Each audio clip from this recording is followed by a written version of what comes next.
great, positive role models for young women is so important. Why we're friends is we've been doing, really focused on doing personal growth work for years, for decades. A girl dad is to really model what it means to be an upstanding man in this environment.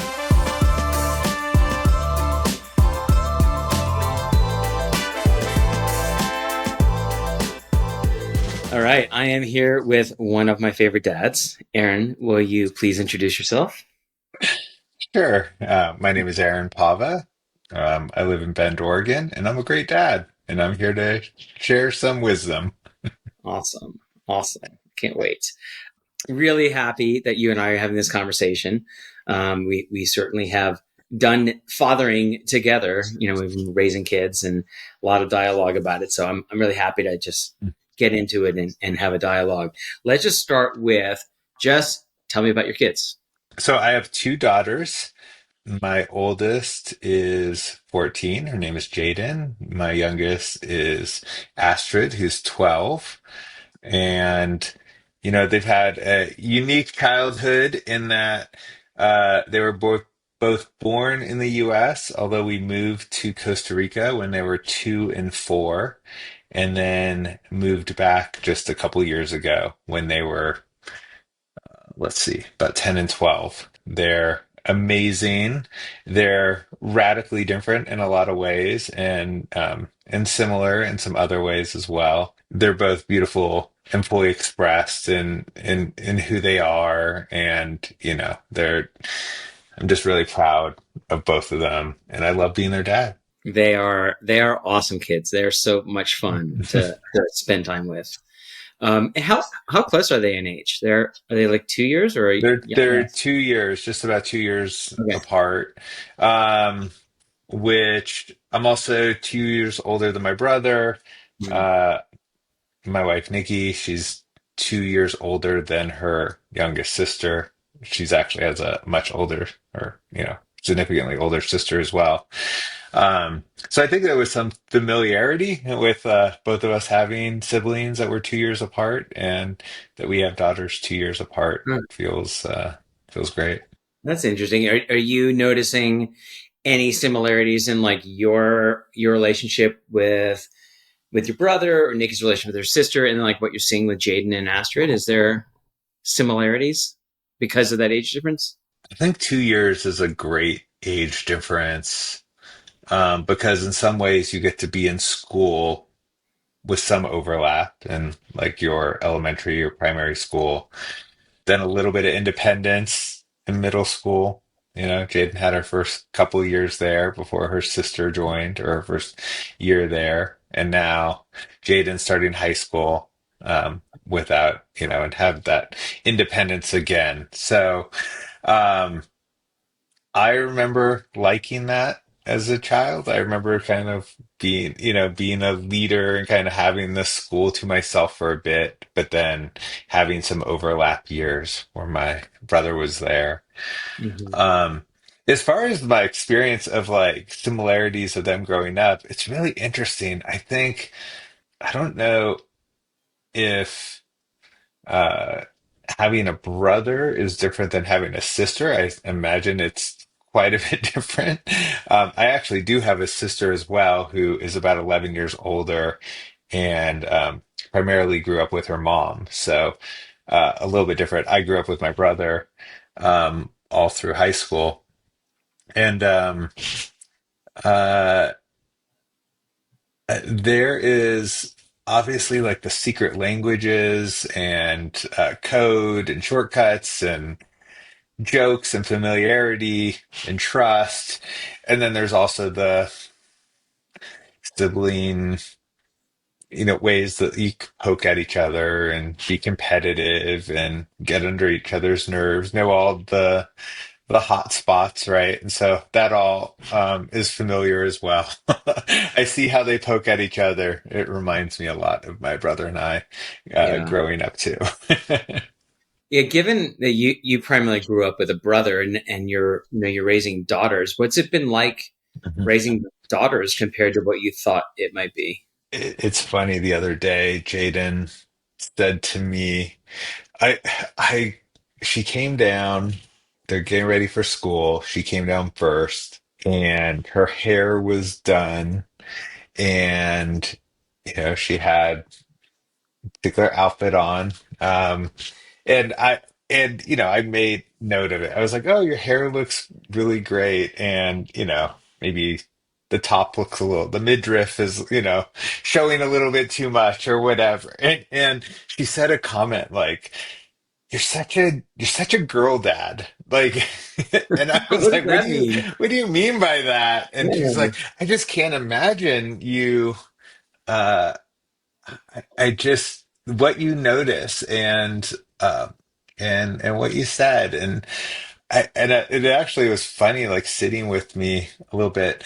I really strongly identify as a girl dad. Like I mean it's what I've had for 14 years and I can't imagine it being any other way. Yeah, it's quite a bit different in some ways than what I was familiar with growing up, right? Like I didn't have a sister in the house, and there's a particular way that I think sisters and brothers interact differently with each other, and perhaps one of each, like you have. It actually really sat with me, like what do you mean a girl dad? But I think it actually I feel honored because I think we're in a particular moment right now where I think really great positive role models for young women is so important. I've done a lot of work with men's groups, men's teams for decades, and what it means to be an authentic man and live a life of purpose and be present and how to support men and go deep and vulnerable. And so much of my young adult experience has been in relationship with men. And then, a number of years ago, it started to be like, what does it mean to support these young girls and now young women in in navigating the world? And I think the world's changing a lot. I feel like we're in this moment of transition, and I think that the to be a girl dad is to really model what it means to be an upstanding man in this environment. So, I mean, I think that there's a lot to explore there. I mean, I actually don't really know. I don't come with like a lot of answers of what it means to be a girl dad, but I just know that apparently that's how my daughters see me. It means something to them. I just appreciate small things of what it's like to be the considerations that they have that are different than the considerations that I had growing up, Mhm. right? I'm curious about the like what ideas about fatherhood you brought into being a dad, like becoming a dad. Like where did your thoughts about fatherhood come from? Like how were they developed? What did you bring into becoming a dad? And then like what have you learned about those ideas since then? I guess it'd be helpful to share a little bit about what my experience was growing up with my dad and my parental modeling. My parents were divorced when I was pretty young, about 4 or 5 years old. And my mom, who I lived with, was remarried shortly thereafter with a stepdad who I was not very close with. He was very strict, very disciplined, had all kinds of rules that were difficult for me to live and navigate inside of that environment. And they were together for most of my childhood until I was in the middle of high school or so. And then from there, basically raised by a single mom for the primary years after. I had a relationship with my dad that actually was more of a friendship, it felt like, than a father son relationship. We got to see my dad maybe every other weekend, for a day and a half or so. We did fun things those fun things were primarily, the things that were fun to him. He was a hobbyist pilot, and that we would take up his plane, and I mean that was super fun as a kid, to fly with your dad. He also restored and toured antique cars, and so we do these antique car shows. He was always really busy in his wood shop and working on projects.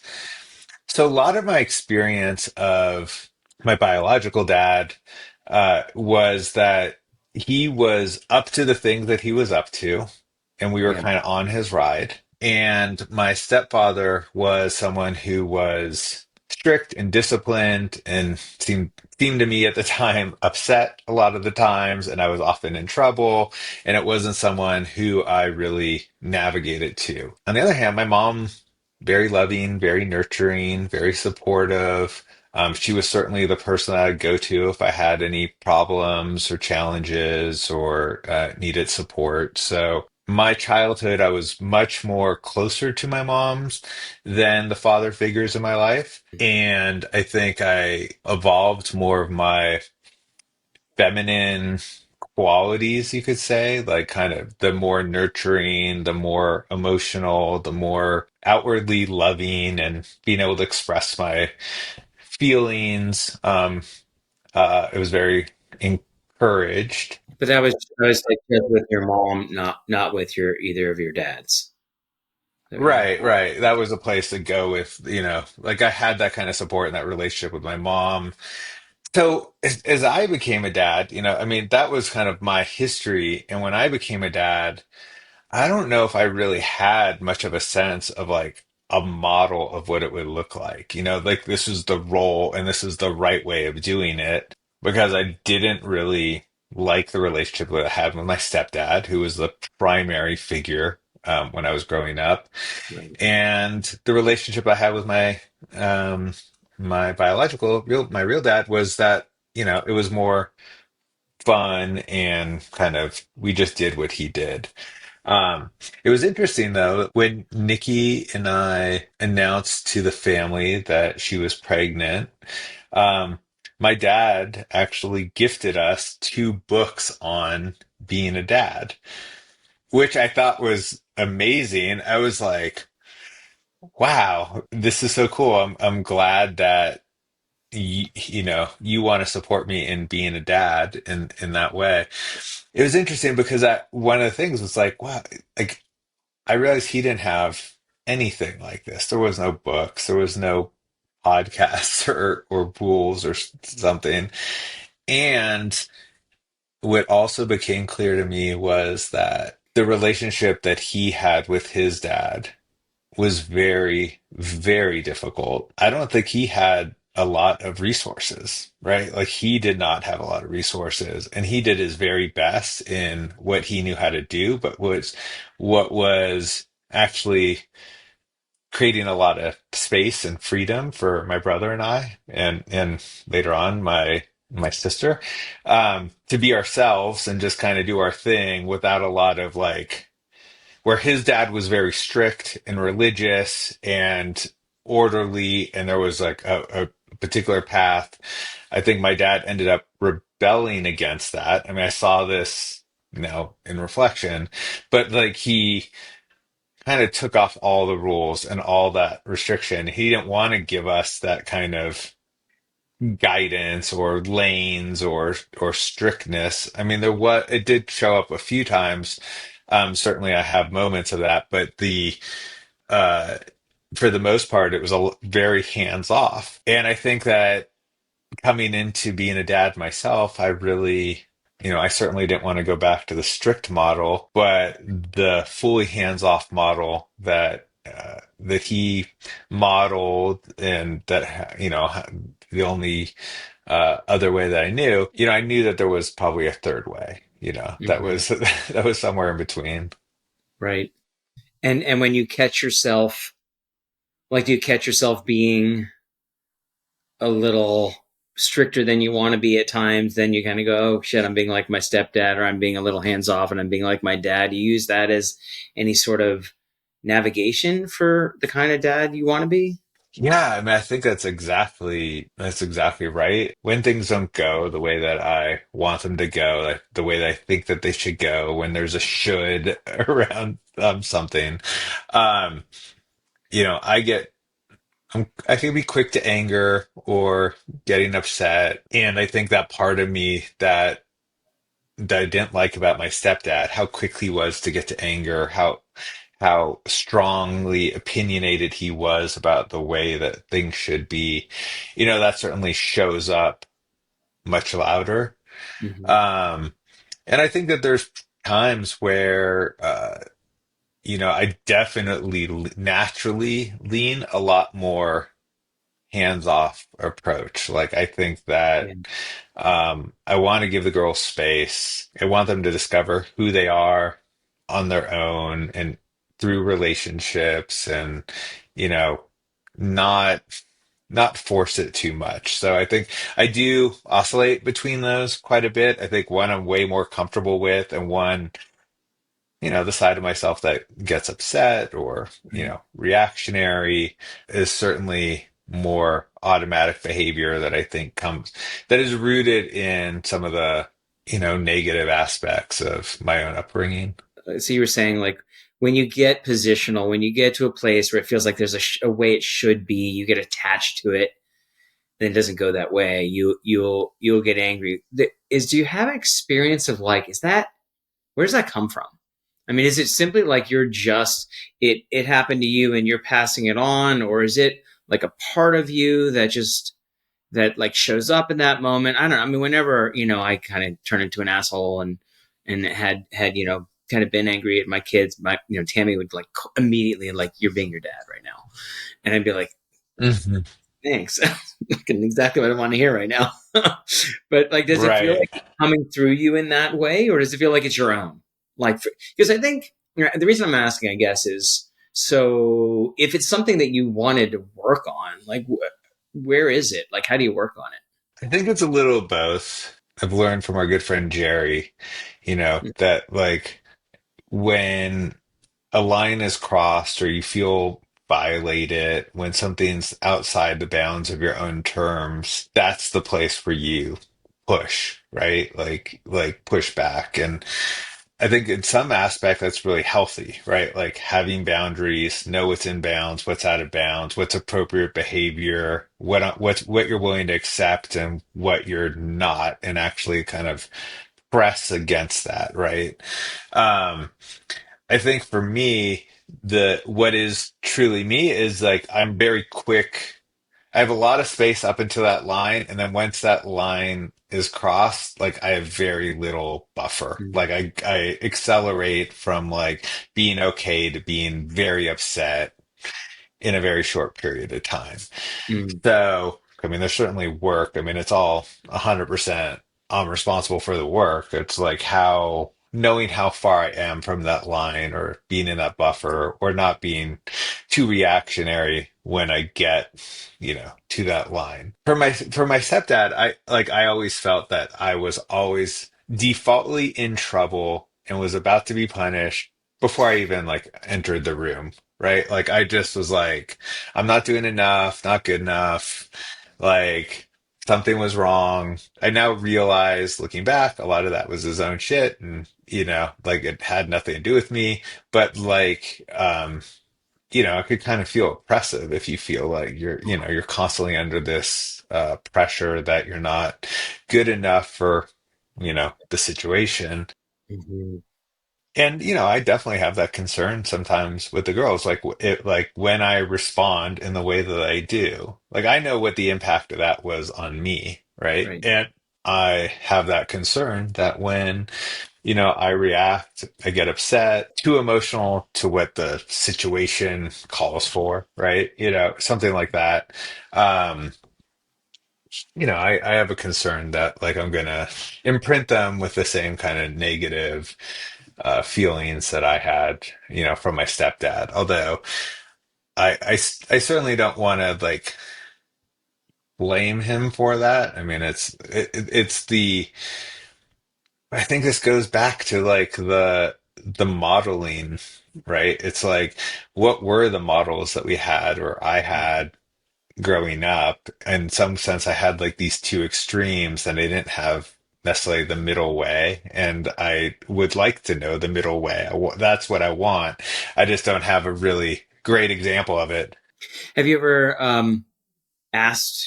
I mean, Jayden, maybe more than Astrid, but have you asked her about that? Like, am like, have you talked about what it was like with your stepdad and how it made you feel? Are you causing her to feel that way in any way? Have you ever talked with her like that? No, I think that there is a conversation to be had for sure. I don't think I brought it up in more of a um, giving them a little bit of my past, telling them my story, but not in a more open dialogue or vulnerable way. And the concern that, the inquiry if like that's how it's impacting her, which I think would be really valuable because I know that, especially Jayden, she's very sensitive. I think she reacts strongly to when I raise my voice or I get upset, and I could see her shrink or close off to me. And yeah, I recognize that feeling, like I see it in her, but we never really had that conversation as Mm. direct as that.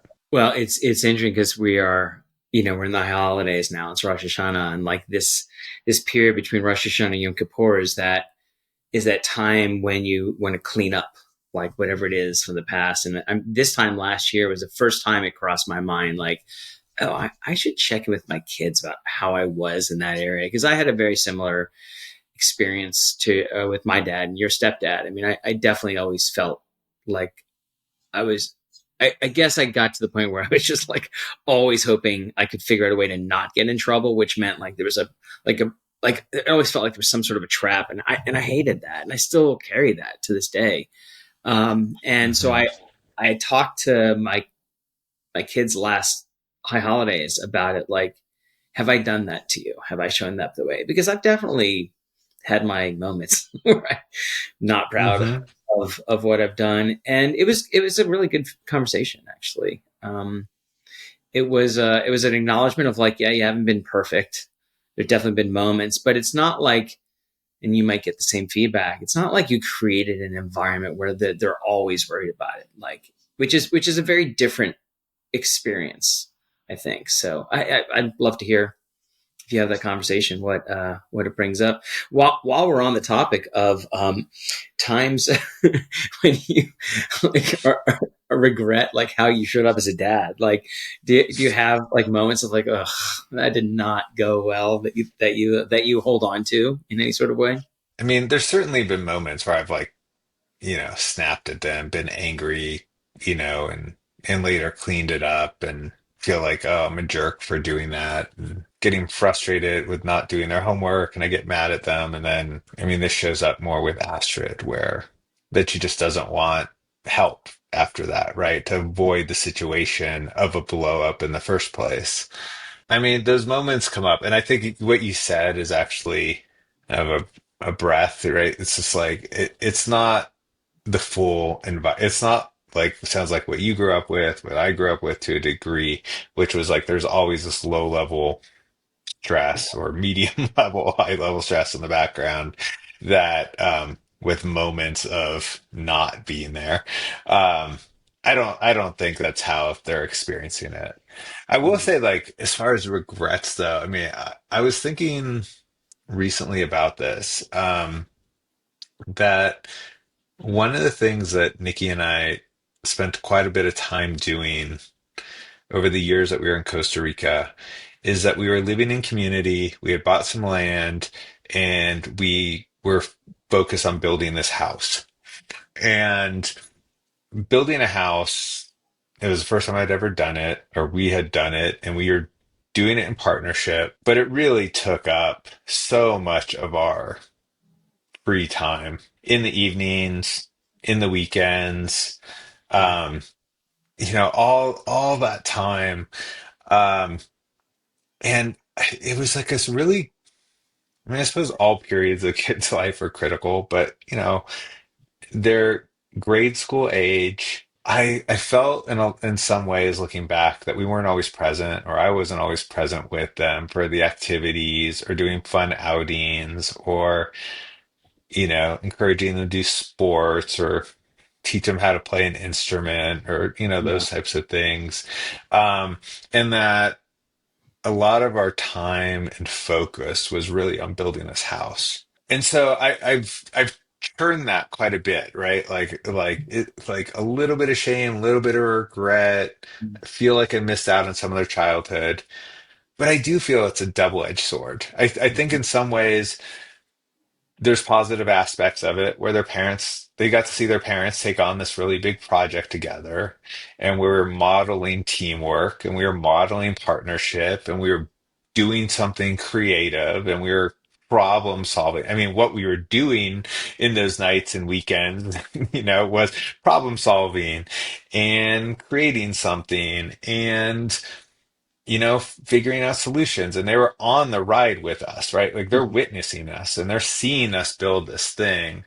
And so now I look back at it a little bit with a different lens where I see, um, that actually I think that is a positive thing for kids to witness, is Hmm. to see their parents interact um, in ways where the focus isn't necessarily on the kids, right? Like, um, I think that's a very uh I mean, I'm Gen X, you're Gen X, right? Like we I think our generation, the it was like the kids were kind of left alone in a lot of ways. And then Yeah, if we did, man, that millennial. was awesome. If we got to be left alone, yeah, that would be great. Well, I was a latchkey kid. I mean, so I had a lot of time with my brother and alone. But like the next generation, what I saw with some of my younger cousins, for example, is a lot more parents present for the activities, going to every sports game, being involved in everything. A lot more um, micromanaging of the child experience and trying to make these big experiences for kids and all that. In some ways, we weren't putting attention on them in that way. What we were doing was we were building something as a family, and they were included in that process. And I think that Mhm, was a good model of seeing what it's like to be adults that are committed to some same outcome and working in mhm. partnership and collaboration and leaning into our creativity together. Well, it is an absolutely gorgeous house, and it was an incredible project. And the other thing I'm taking, that if I'm like putting myself into their position, in their place, and watching it, like you guys designed this out of nothing, like nothing existed there, and built it up right up out of the ground to have. I don't know. It must have had a massive impact on your kids just to be able to go from a pure concept into just watch it. Like you guys live like 100 yards away while it was happening. So, they have to see it like the entire process, not just the completed product of it. That must have, who knows what lasting impact that had on them, but it has to be inspirational in some way. Like, that's one of those things, like, I guess you won't know for a while. And, yeah, I think as long as you're not like, they didn't become not important in the process. Like, it was just collectively made something Yeah, else. no, and they were definitely included in the process as well. I mean, Mhm. I think I don't really, I didn't really, state that up front, but when you're building a house, you're doing errands all the time, right? We need to go to the hardware store and pick out sinks and, Mhm. figure out, whatever materials we're going to need for the day. Um, and, doing those trips, including them in that process, making it fun, even there is an education in just navigating the hardware store, what it means to build a house and how plumbing works and how electricity works and, thinking about furnishing it and all those bits, right? As they got older and we included them in all those processes and on all those trips, I'm sure it's going to have like an impact on them. I mean, again, that was similar with my childhood growing up too. Like Mm, I mentioned that my dad was, did the antique cars and was a pilot. He was also like a really early tech entrepreneur mm, and brought home computers when, starting in, when I was 3, 4 years old. I mean, I was the mhm, first kid to have a computer out of anyone in my town, probably. He liked to tinker on them and learn how to use them and taught me how to do that and then gave me lots of space. Fast forward years later, I mean, my career is oriented around technology and my comfort around technology and what's mm, possible with it. And I don't think that would have happened if I didn't have that kind of influence that he brought and created that environment. And so, yeah, I think you're right. Like, we don't know necessarily what how these influences are going to show up later on in adulthood. The thing that you and I, why we're friends, is we've been doing, really focused on doing personal growth work for years, for decades. Mhm. So, I'm just curious in terms of like the work you've done on yourself, the focus Mhm. on breaking trauma or healing wounds or stuff like that. What in particular you think was really valuable for what of that was really valuable in you becoming the dad you wanted to be? Well, I would say first and foremost, I mean, but far and above anything is having done transformational work and workshops and courses, and then most importantly, being involved in a men's team uh, has been probably the biggest marker. I think we live in a moment right now where it's so common and really great in a lot of ways that our relationships could become partnerships and teamwork and your best friend. And, you could bring uh, your partner, in my case, my wife, like what's going on at work and what's happening, and, with the stressors that are happening in my life and, other friendships and all that. But I also think it's really just as critically important to have a space outside of your relationship to kind of process a Mm-hmm. lot of your noise, right? So that I don't have to come to dinner and bring like my work problems Mm-hmm. or whatever particular stressors might be going on at the moment. Mm-hmm. And I think that's been like one of the keys and like one of the most powerful things is having like a men's team or a men's group to really kind of um, get reflection about what's happening in my own life, and then also be part of offering feedback to others and honestly listening and hearing what others have to say and what's going on in their life, and then through what they're sharing kind of see some of my own insights, and then eh, be able to go back to my family without a lot of that background noise. On that, Yeah. just the idea that not be an echo chamber, that not be a group of people. It keeps reinforcing to you, no, no, Aaron, you're fucking doing it perfectly. Everyone else is the one that's screwing up. Yeah, yeah, yeah. Totally, totally. Well, I mean, I think it's the difference between like, I mean, it's not like, a bowling league or something where we're all just, drinking beer and, um, complaining about a relationship or something.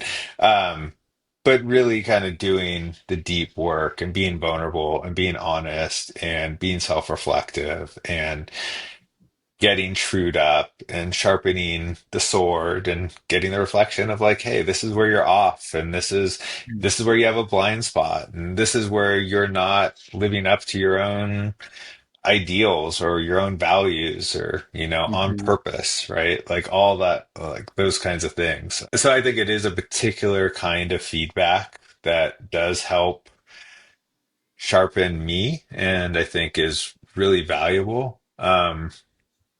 And honestly, like that, if there's anything that's like helped kind of break generational trauma, I mean, I'm sure that generational trauma is like a kind of loaded term psychological term, but like I think that we do inherit, both the good and the bad from our relationships, and our parents didn't always get it right, and then we bring that stuff.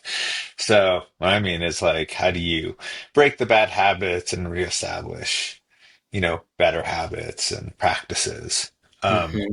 I mean, one of the things I will say that I am very um, grateful for when I was growing up is that my mom, she was a working mom, worked oftentimes late hours. We'd get home just in time for dinner and, to have a sit down dinner with me and my brother and do like kind of a whole nighttime routine. But I think we ate dinner around the table nearly every night Mm. growing up.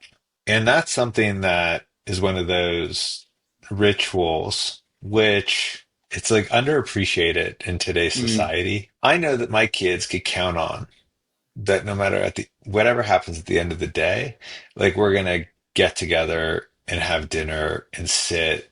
And even if it's just 15, 20 minutes, or if it ends up being a long conversation around dinner and we're hanging out, like they have that space, right?